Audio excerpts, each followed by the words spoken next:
Hello designers, and welcome to Module 2 of Environment Design Commercial. This week we're going to be looking at understanding holistic sustainability, social, environmental and economic considerations in the high turnover market that we work in, the sustainability triad, and the retail designer's role in the fight for longevity and sustainable practice. So what is sustainability all about? So for too long, sustainability and green terms have often been used in this very rudimentary way when we talk about design and spatial design in particular. They've become these cliched buzzwords that we sort of arbitrarily apply to describing style or the general level of sensitivity towards a renewable resource or a green aesthetic. So often our fight for sustainability has been primarily concentrated on materials, fittings and fixtures selection and creating a style that produces an aesthetic of consideration that seems to be sort of green in its appearance. But it's so much more than that. So for us, in impact terms in the retail design market, sustainability is a really important consideration, and it is so complex in the market that we work in because it is such a high turnover market built on consumption. So this store is the BioMe store in Indooroopilly, and if you think about large-scale shopping centres of this nature, generally, there is an agreement between the tenant and the shopping centre owners that the tenant will revise or renovate the space every 3 to 5 years. And that's part of their contract in order to ensure that there's exciting changes and engagement spaces happening throughout their stores constantly. But if you think about that in impact terms and the amount of waste that's essentially produced, as well as the carbon footprint, energy, etc., that actually goes into creating the new store, that is a huge amount of consumption that's actually happening from our behalf because we are the directors of what essentially is built within those spaces. So it's really important that we think about this when we're designing a tenancy and have that long-term impact in mind to consider how a store might evolve into the future and how we can create spaces that are more adaptable and more easily able to change in terms of an experience for the consumer so that we do not have to throw everything out and begin from scratch again. So when we talk about sustainability as a whole, we can't just consider the environment. We also have to consider our ability to sustain our society and our economy and also ourselves as part of a broader context. So it's a much bigger conversation than that. So in our explorations of sustainability, what we really aim to do is broaden our knowledge to develop a holistic framework in practice so that when we create spaces, we're creating them to be more meaningful and to be more sensitive to all of the aspects of sustainability so that they have a greater longevity to them. So I like to think about the sustainability triad looking something like this, so a three-legged chair. And if you think about that in terms of structure, if you were to remove one of those legs on the chair, it would become really unstable.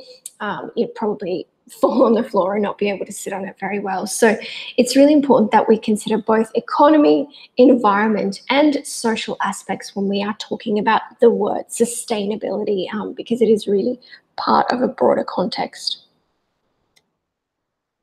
So what is environmental sustainability? Environmental sustainability refers to the longevity of the vital ecological support systems on the planet. So things like the climatic system, agriculture, industry, forestry, fisheries, any ecosystem, essentially natural ecosystem that exists on the planet should be part of our consideration of environmental sustainability. So that can mean the weather, or it can mean the farmer that's producing pineapples in Queensland. So we need to kind of consider all of those things. And this includes all forms of biodiversity. So often when we are sort of greenwashing with the term sustainability, we tend to focus a lot on the human. And it's important for us to consider biodiversity and all of the ecologies that surround this term, even if we don't understand them, because essentially they're all part of a larger neural network, I guess you could say, of the planet and that makes it work. Social sustainability is about community and it's about providing equal opportunities for this generation and the next generation to have their needs met when we're thinking about a space. So we're at quite an extraordinary point in terms of this when we think about spaces, because nowhere in history have we had such a varied bias across our generations. So we are dealing with generations from the baby boomers and sometimes even earlier who haven't had much exposure to technology or the kind of experience economy that we are very focused on today, that the millennials engage so heavily in. So when we are considering a brand and how to portray a brand in a space, we really do need to understand the community that engages with that brand and that we want to engage with that brand, because each of those particular generations will have a very different bias, and we need to ensure that we're creating spaces that allow equal opportunity for engagement for everybody if we're going to create long-term sustainability for our client and their business, essentially. So it's all about promoting interaction and cultural enrichment.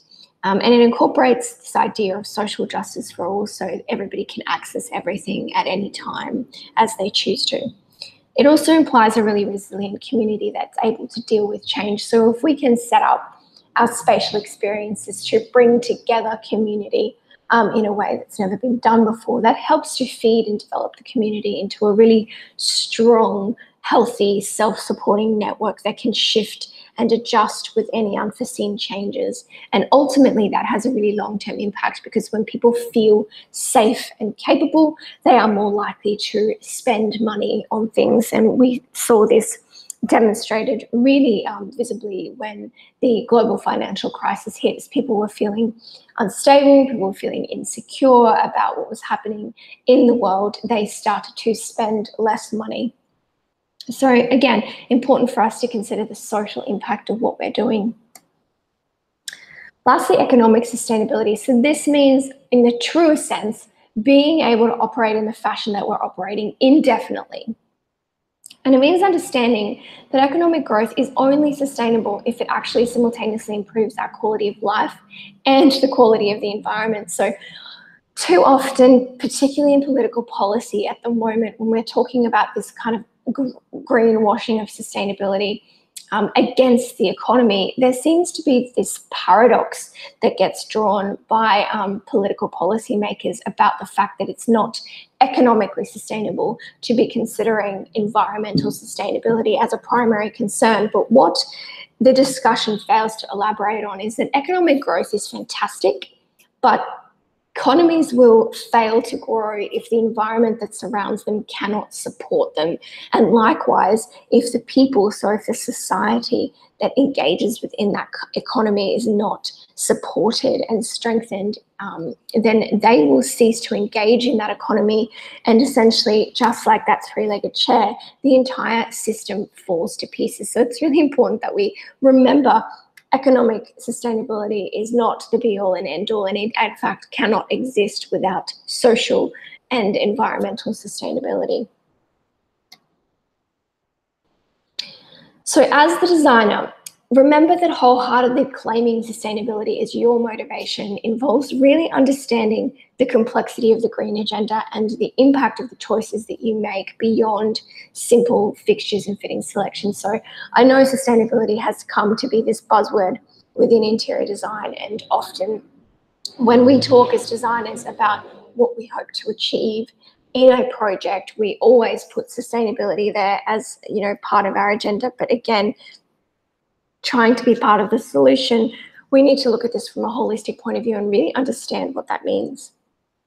So this involves really knowing what terms like embodied energy, VOC output, renewability, waste management, what they all mean, and also what the complete life cycle of a project is from beginning to end. So let's take a look at a bit of a case study, which is a really interesting and enlightening representation of the far-reaching impacts of sustainability considerations. So let's think about a simple can of Coke. This product generally has a shelf life of only a few days once it's purchased. It's consumed in minutes and it's thrown away in seconds. And we generally don't give it any more thought than that. But it takes a lot to actually produce this can of Coke. And many consumers don't even consider what happens to it after they've finished it. So let's take a look at that. To begin, in order to produce the can, we need to mine bauxite. And to mine bauxite, we need lots of heavy machinery, which create lots of carbon emissions. They also use limited oil resources to power the machinery. And as part of that mining process, there's significant land erosion, destroying of habitat of animals, and also loss of green space, which ultimately affects our air quality and climate change as a whole. So even just in that very first step in that mining of bauxite, there's so many far-reaching impacts. From there, the bauxite will need to be transported to a chemical reduction mill. So there it will need to use more oil to actually be able to mill that bauxite into the refined material. There's also already massive embodied energy to even just transport that bauxite from the chemical mill, not to mention all of the equipment, all of the carbon footprint that the equipment actually has. So remembering that everything that's involved in the creation of a product has a carbon footprint of its own. So every piece of equipment at that chemical reduction mill will have its own actual production process. Its metal needed to come from somewhere. Its screws needed to be produced somewhere. The oil that feeds it needed to be produced somewhere.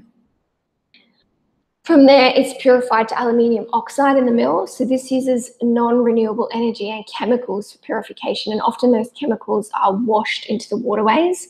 So again, we're talking about carbon emissions here, and those chemicals as well have a footprint of their own. Then we ship it to the smelter. So there's more carbon emissions to actually get it to the smelter, and more renewable resources, non-renewable resources for production. So in the smelter, the product is refined further, and then once that's done, it's shipped to the roller mill. So at the roller mill, it is then rolled into essentially a sheet of tin of 1/8 of an inch thick. So again, when we're thinking about the carbon emissions and the embodied energy, remembering that all of the equipment we're processing on uses energy and also has a footprint of its own. We then transport it to the warehouse, where it is cold rolled into 1/10 of an inch thickness. So first 1/8 of an inch and then 1/10 of an inch. From there, it's punched into cans, and then it's washed, dried, painted, lacquered, and sprayed to prevent corrosion inside the tin, so that doesn't actually get into the drink. So all of these paints and lacquers and prevention spray also have a footprint of their own. And again, these paints and lacquers are often washed into waterways that surround factories. So the long-term impact of those chemicals actually going into the environment, into surrounding farms, is really shocking. At that point, the cans are inspected, they're palletized, forklifted, and warehoused. So remembering that at this point, the cans still haven't got any coke in them, and they're purely palletized for storage. And what happens at that point is that we obviously wrap them in thick plastic so that they stay on the pallet, and they wait there to actually be transported to the bottler to be filled with product. So again, you can see that there is a huge footprint that has been created even just to this point, and we don't even have a can of coke yet. We've only got a can. So from that point, the cans are shipped to the bottler where they're washed and cleaned. So again, we're using water resources here, precious water resources, when we really don't have enough drinkable water on this planet at all. I heard a couple of days ago that Cape Town in South Africa only has enough water remaining for 4 months.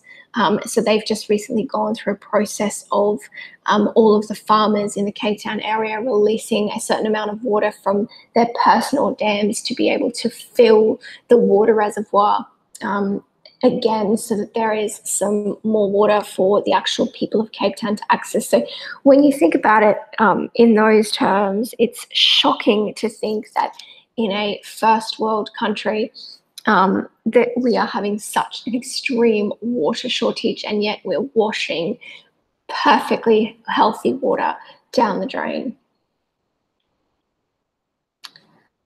So at this point, the cans are then filled with flavor syrup, phosphorus, caffeine, and CO2 gas. So this is perhaps one of the most interesting parts of this process. So the flavor syrup, remembering that all of the ingredients to create this flavor syrup has its own origins, as well as the packaging this flavor syrup comes in. So the sugar, the raw flavoring materials, herbs, etc., they all need to come from somewhere to be produced in a factory of their own, and then those flavour syrups are actually shipped to the Coke factory. We also use phosphorus and caffeine, which again, comes from the coffee bean and needs to come from somewhere else. But more importantly, we use CO2 gas.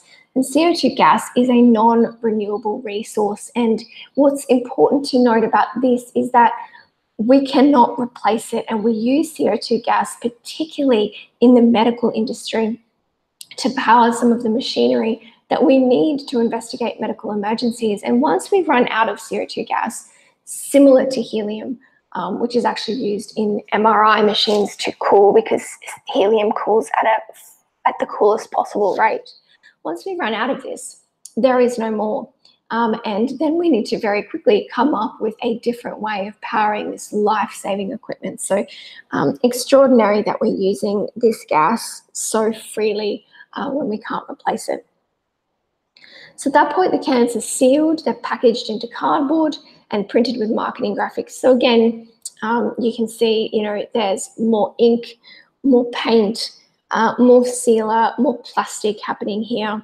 The glue, that comes from its own resource. The chemicals, they've all got a cycle of their own, and the deforestation issues with the packaging, well, we can't even begin to go into that. So from there, we're shipped to the distribution warehouse. So we're not even at the store yet, keep that in mind. We're only at the distribution warehouse for that particular vendor. And there it needs to be stored. So, the distribution warehouse has an energy footprint of its own. And then and only then it's shipped to the vendor. But it doesn't end there. When it gets to the vendor, it needs to be refrigerated. And of course, as we know, refrigeration is a major contributor to greenhouse gas emissions. So, when we think about that, we kind of need to keep in mind that all of the supermarkets and all of the stores that are using refrigeration to cool this can of Coke are contributing very heavily to the carbon footprint. And then at that point, what happens is a consumer walks in, they pick it up off the shelf or out of the fridge, they drink it down in a couple of minutes and they throw away the can. And what has been a laborious and resource draining process to get that product from cradle to shelf has been not even considered for a few seconds. So it's absolutely imperative that we keep this in mind when we are designing for the future and realize that the process that surrounds everything that we do is far more than this simple selection of a single product that was even locally resourced, because there are obviously carbon footprint, greenhouse gas emissions, chemicals in terms of production, energy wastage that we need to consider. So suddenly it starts to become really glaringly obvious that our consumption-driven society is in real danger because of our reliance on finite resources, and also our understanding or lack thereof in terms of the effect of our behaviour. So often when I talk students through this actual process, you gradually see their jaws drop lower and lower and lower, because usually some of them have walked into class with a can of Coke or a can of soft drink of some description. And it's really quite a shocking realization to come to. So it's easy to see that, we can end up from the right image to the left image very, very quickly if we don't stop and drastically change our ways. So as the retail designer, we are on the front line of being able to create really dramatic change here. So we have an enormous amount of power. And as Spider-Man says, with great power comes great responsibility. So what's our role? Our role is much greater than simply choosing a few renewable resources or finishes. These help, but that's not all there is to it. So let's break it down. When we now consider sustainability, we really need to assess in terms of our decisions regarding the following things. So what is the embodied energy of what we have selected? So how much is the total energy that has been used in the production of the product or the delivery of this product? So cork, for example, is an extraordinarily beautiful material that's very sustainable and has lots and lots of green ratings, but cork is predominantly produced in Italy. And if you think about the carbon footprint or the embodied energy of actually getting that cork from Italy to Australia, it starts to become obvious that perhaps this is not the greatest choice in terms of sustainability for our project. Carbon footprint. So carbon footprint sums up all the greenhouse gases emitted in the full cycle of the product. So these two terms are often confused. Embodied energy is the total amount of energy that it takes to produce the product. And this includes man hours as well, because man hours of physical energy is part of our embodied energy equation. If it is very heavy going, then that's something we need to consider. So for example, just as a side note, a lot of makeup, I would say probably 80% of makeup today, has a very luminescent quality to it. So this generation tends to really love things that sparkle. And to do that in terms of makeup, what we need is a product called mica. And mica is only mined in one place in the world. And generally speaking, it's mined by tiny children, because to get to it, you need somebody of very small body size. So it's really great to be able to put a beautiful sparkly eyeshadow on your face when you're going out dancing with your friends. But when you think about the long-term impact of that, there's a lot of man hours and a lot of embodied energy that goes into that, not even to mention the other issues associated with mica mining. Carbon footprint is the sum of the greenhouse gases. So carbon footprint purely deals with greenhouse gases, whereas embodied energy deals with total amount of energy, not just emissions. VOC output. So the VOC is a volatile organic compound that has been released into the environment as a result of the manufacturing process. So how much does this continue to be released once the product is in use is something that we need to consider as well. So think of the dash of your car, or the smell of laundry soap on freshly done washing. All of that is VOC. So anytime you smell a smell, that is a volatile organic compound. Your dogs emit them, you emit them, your car and plastics and fabrics, everything around you emits them, and they're not all bad, but it is important to consider how much of that is being released into the environment even post the manufacturing process, because again, when we put a material into a project, there will be emissions that are released into the environment. And these, of course, can have long-term respiratory effects for the staff who work in the space, also the consumers, not to mention the impact on the environment as well. We also need to be able to consider renewability. So renewability means what is the product's renewability like? So does it come from something that we can grow, or is there a finite amount of it available? So timber from sustainable forestry programs versus stone. And again, this equation is not as simple as it sounds. So, it might seem that timber from a sustainable forestry program is a more sustainable solution than stone. But if the stone is likely to last 100 years versus the timber that might last 10, then the stone may actually be a more viable solution. So when you look at the Pantheon, the Parthenon, and all of those structures, even though they used an enormous amount of stone, they're still around a long, long time later. So, sustainability isn't quite as simple as saying, well, yes, this product is renewable, so therefore it's a better option. And also we have a responsibility to think about waste management. So what will happen to the product once it's no longer needed, once we pull it out and renovate once again? Is there anything that we can use that exists in a store that we can perhaps alter or modify or reuse so that it doesn't have to go to landfill and end up, destroying beautiful natural environments? The other thing to consider as well with waste management is really understanding your material.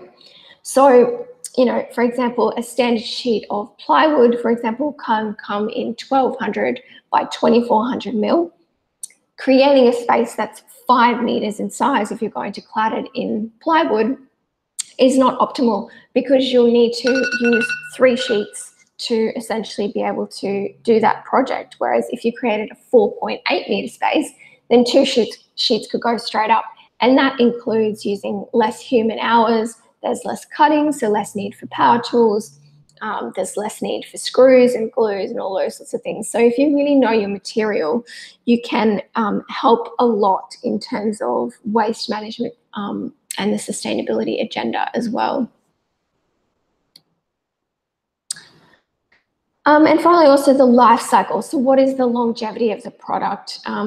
This can make a really huge impact on your selection. So as I just touched on before, if the longevity of a timber product is, say, 10 years and longevity of a stone product is, say, 100 years, then it might be that that stone is actually a better choice for your project if it's expected to need to last longer than the anticipated life cycle of the seemingly green selection. So let's just break down life cycle so we have an understanding of what that means. Life cycle of concrete, for example, far outweighs that of timber. If the life cycle calculation, which is the rate at which the replacement will be required, shows replacement required within the life cycle of the product, then chances are the concrete is better. So if, say, timber has a life cycle of 10 years and you will need to replace it within 5 because it's a high traffic environment, then it's probably not the best selection. So you can see here in this life cycle diagram, we've got the raw materials, the material processing, the distribution, and the use. And then at the end, we've got the disposal or the recycling of that particular material. So really our ultimate aim is to select materials, fixtures, fittings that could potentially be recycled multiple times or even infinitely in terms of a project. What this does as well is it really affects the economic sustainability of your client, because essentially if you don't have to replace every single element within a store fit out, you save your client money, which reduces the stress on that particular client having to recoup costs in terms of sale. So when you think about a coffee shop, for example, if you were to spend, say, $400,000 on a coffee shop fit out, which I know sounds like a lot of money, but actually isn't when you work it all out in terms of labor and materiality. An average coffee sells for $3.50 to $4.50. That's a lot of coffee to sell to be able to recoup $400,000 worth of costs in terms of fit out and renovation. And ultimately, you do have a part to play in terms of your clients' long-term sustainability. So things that you can do to help: know your supply chain. So quiz your suppliers on their green credentials and get a really clear picture of the kind of impact that you will be contributing to by selecting that product. So for example, mosaic tiles had a period of time where they were extremely popular in retail design, and one of the predominant producers of mosaic tiles is Bisazza Mosaic in Italy. The product is extremely beautiful. It's a glass product. It uses a lot of mica to actually give it luminescence, and it looks extraordinary in a space. But again, the green credentials of the product are not amazing. So find out where it comes from, and really put pressure on your suppliers to find out this information for you, because it's impossible for you to be able to know everything about every product you select. So you really do rely on your suppliers to help you with that. Obtain an understanding of the product's carbon footprint, embodied energy, etc., and really look at local versus long distance in terms of where might be the best place for you to get the materials that you need. In fact, it could pay to start from that point of view. So before you start looking at materiality selection, actually seeing what is located in close proximity to that space. Research the production and composition of the products to try to get a really clear understanding of what goes into your selections and what comes out of them at the other end. So, really getting that cradle to cradle understanding like we do with the croquet. Also understand the construction process. So work with the contractors to put a green build agenda in place that minimizes material, minimizes water and energy uses, and has a really effective waste management program. So really encourage your contractors not to simply bin absolutely everything that comes off site. There must be a way to actually reuse some of that materiality, and also think about when you're actually specifying the way that your spaces go together, think about the amount of power tools that you might need to use versus glue or other things.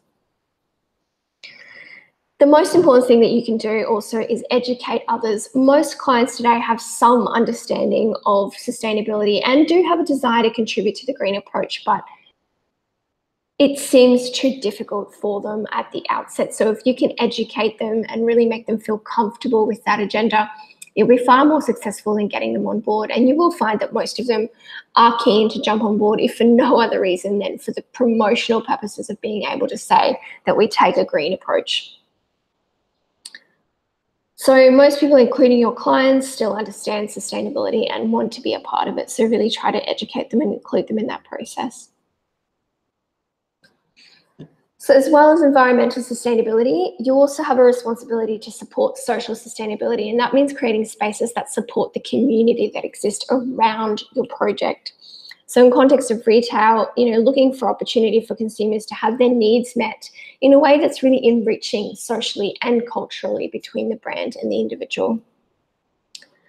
It requires an equality agenda when developing your designs, which means ensuring that your experience is targeted but not exclusive. So it's fine to have a target market and a target audience, but you don't want to exclude anybody or make anybody feel as though they are not welcome within that particular project, at least from your point of view. Obviously, there are things that you can't control, like staff behavior and all those sorts of things, but from a spatial point of view, you want to make sure that even though your space is targeted, it's not exclusive. So put really simply, if you create an experience that people desire to be a part of, then they will continue to do so. And this has really direct influences on the economic sustainability of your client, as well as the long-term impact of environmental sustainability. So if you have a store, for example, that is really loved by the people who frequent it, you have more argument for not needing to be able to replace it quite so quickly. So as a designer, it's also your responsibility to work within the financial constraints of your client. So there's always a give and take here, but it's really wise not to push the design beyond where it's feasible financially for your clients. So clients tend to, particularly in the retail market, can get a little bit starry-eyed. And I've had it on multiple occasions where you talk to a client about budget and they say, there is no budget, just come up with something amazing. And while it's really exciting to have no financial constraints to your ideas or your project, it's very risky from a design point of view to go crazy with this. And the reason is, if something were to go wrong, if a client's business were to not be as successful post-renovation as it had been pre-renovation, the first person they're going to look to blame is you. So the first thing that you need to be sure of is to really back all of your concepts with research and evidence so that it doesn't seem to the client as though these suggestions are just coming from a fleeting moment of creativity. The main reason for this is that if the concept is unsuccessful, the client will never see their own part in it. That's, just the way that it is, because they're coming to you as the expert, essentially. So you need to be sure that every decision you make is really backed with solid research so that, you can come back to the client and say, well, look, this is what we researched and this is the evidence we based our decision on. Okay, in practice, it didn't quite come to fruition, but it was a solid evidence-based theory. And also be sure to make sure that you get your client to sign off on every single decision that's made. Don't just rely on a verbal sign off for your decisions. Make sure your drawings are signed off, make sure your material selections are signed off, so that you have proof that the client, though led by your expertise, was the one who made the final decision. So economic sustainability can only result if environmental sustainability and social sustainability is pursued. The postmodern consumer, while being driven by their desire for experience, want to achieve these amazing experiences with a global consciousness, so they have a real desire to understand their impact on the world around them.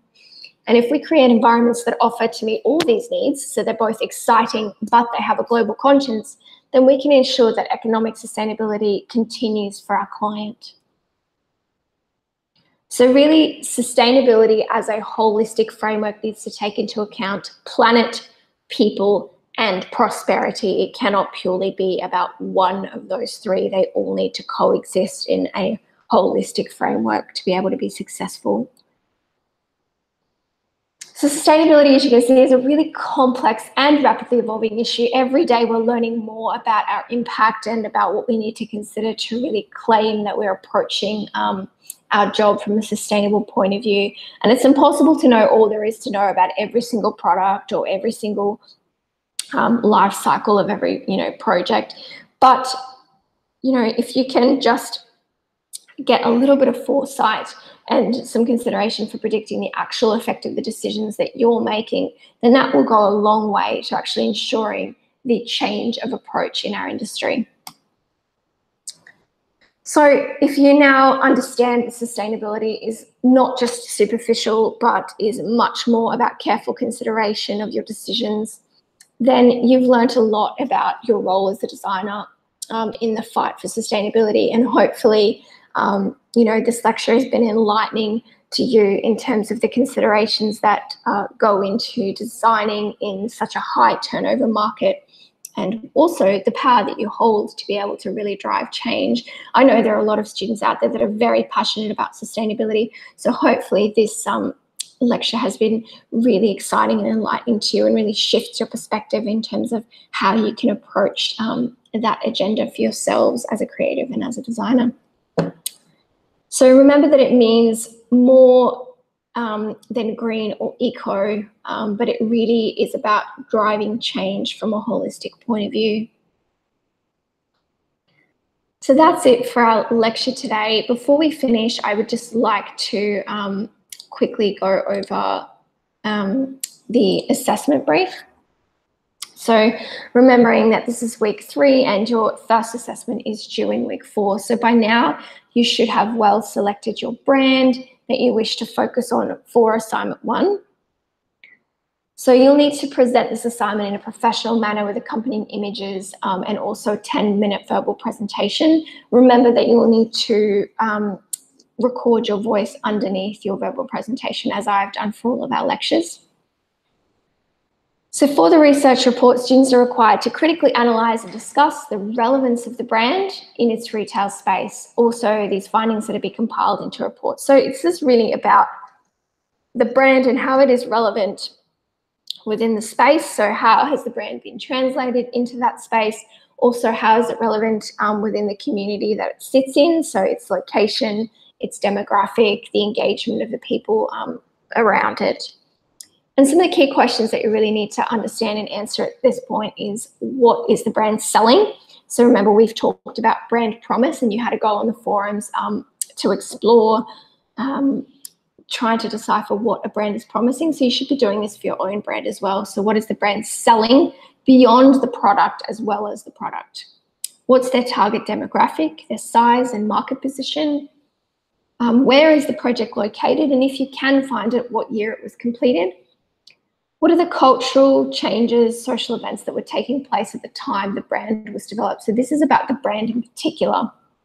So you'll need to do some research into the history of that brand and its origins, and see whether at the time, there was anything that was happening socially or politically that really shifted this product to kind of come into being. Who created the brand and why? And what does the current retail space communicate? So does it achieve any of this brand agenda, or is it really lacking and in desperate need of an overhaul? What is the current brand experience and perception created in the current project? Discuss how the brand has been interpreted into the space using form and flow and aesthetics. So all of those general design elements, including lighting and materiality. Discuss and evaluate the retail design. So include elements such as lighting, surface finishes, colors, the shop front design, signage, merchandise, display systems, in-store branding, etc. So this is key, and this actually does involve you going into the store and documenting these elements. So you'll usually find that store assistants or managers are actually okay with this situation. What I tell students to do is take a copy of their assessment brief and their student card and go into the store, explain who you are and what you're doing. And generally that makes people feel fairly comfortable about having you there and having you take photos of the actual space. There are some brands that won't allow it, And it's better to find this out sooner rather than later. So, you know, go to the mall or wherever it is your store is located and approach the brand as early as you can to be able to figure out whether that's going to be allowed or not. What materials and technology or any new ideas have been used. So if it's a fairly recent fit out, there might be some interesting new technology that has been utilized in the space. If not, that's fine. That's something you can improve on down the track. Also analyze the overall considerations of sustainability for the project. So it might be that, you know, the project has had some really good sustainable considerations in terms of materiality and they're using LED lights, but have they really gone beyond that? Now, obviously, this is not something that you're necessarily going to get from the store assistants because they won't know, but you could do some research on the project, see who it was who actually created the fit out. You could reach out to them and again, explain who you are, what it is you're doing and gain some insight into that and really analyze the project in terms of sustainability of the Triad approach. So don't just look at the materiality, look at the community that surrounds it and whether it's contributing to sustaining that community, and also look at, you know, the potential economic sustainability. So how well is the business doing? You know, what do you think the fit out may have cost, and those sorts of things. So again, here's a selection of brands, but you should well have selected your brand by now. So the format, the report is to contain both text and images and to be no more than 1,500 words written in your own words with correct referencing. So really important that you're referencing all of your research. So you should not purely just be writing this report from an observational point of view. There needs to be actual research, and that includes proper academic research. So not just getting on Google and finding information about the project, but actually going to the library and picking up a book and, you know, looking at elements that surround some of the issues and considerations that we've talked about. Again, in your presentation is not the verbal reading of your report, so you will need to create a separate PowerPoint that touches on the aspects discussed within your actual report, and you will upload your report and your visual presentation with your voiceover onto Blackboard. If you cannot get that presentation onto Blackboard, it's fine to upload it to your YouTube profile and just include a link when you submit your actual report. So if there are any questions regarding that assessment, please pop over to the assessment forum and ask me there, and I'll make sure that all of the questions are answered. That's it for this week, and I will see you in the Collaborate session.